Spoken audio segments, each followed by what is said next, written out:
The Tale of Niamh Thieve by Cavan Ferguson. This is the tale of an infamous outlaw whose deeds of grandeur did the rounds in folklore. It begins in a place called Steelton upon Snitch, just off the A1 over the brow of a bridge. Locked in a prison on the wrong end of town stayed a gang of delinquents, the vilest villains around. They were Rob and Bob, and Tim and Tom, Ben and Len, and Ron and Dom. Keen to keep up with current affairs, the group took turns to spy unawares. Consuming the news through a wall-mounted telly, never once missed a scoop, and my, there were many.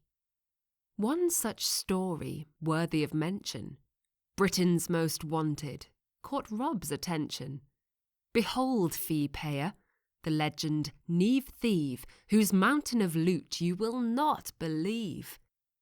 A pixelated portrait complemented the caption, a camera-wary young woman with a startled reaction. Her antics adorned the front of the news, a narrative bound for inmates to muse. Though naive, some would say knave, a thriving thief, never one to behave. Rob fetched his phone, fervent to tell. Over the bandits' makeshift broadband, a text pinged, cell to cell. My fellow felons and fiends, I call out to thee, have you so heard of a name such as she? Niamh Thieve, wrote he. A demoiselle, I swear, the inappropriate appropriation extraordinaire. Bob blabbed back. I'm aware of the lass. It seems she's amassed a mountain of cash.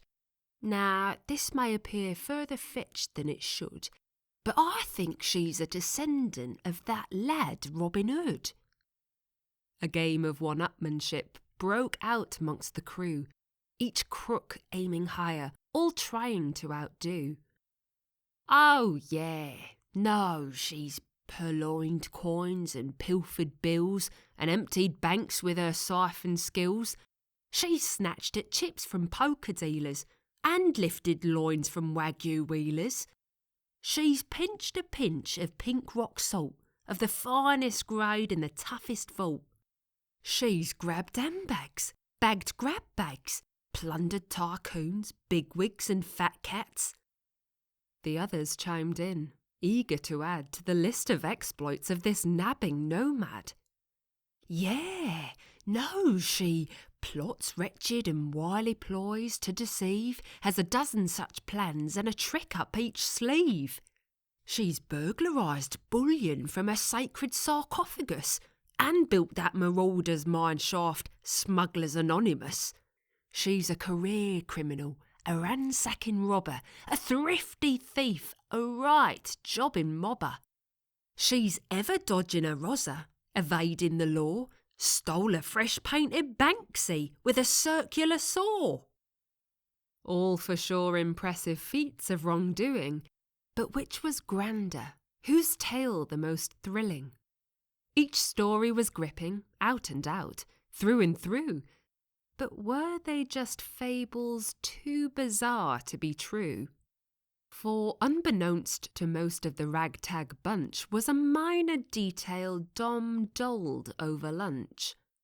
You say her rap sheet's extensive and her spoils most expensive, but of these claims I am quite apprehensive. The wall art, handbags and rock salt so fine were obtained with her wealth. They weren't proceeds of crime. The gang sat quiet. There was a momentary pause. Hard-hitting truths, the probable cause. Your stories really aren't the most honest depiction. You're dressing up the facts in the costume of fiction.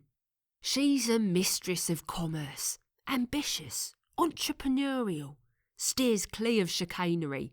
Do you read editorial? What of the reward? She's sought by top brass. To bring her in now is no easy task. This won't stand up in court.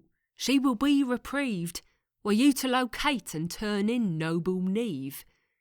You see, there's no stolen loot or cunning deceit. There's evidence to the contrary, in the form of a receipt. And so she committed not one single crime, whilst the other offenders sit here and pay with their time. She collected her clobber by dishing some dosh.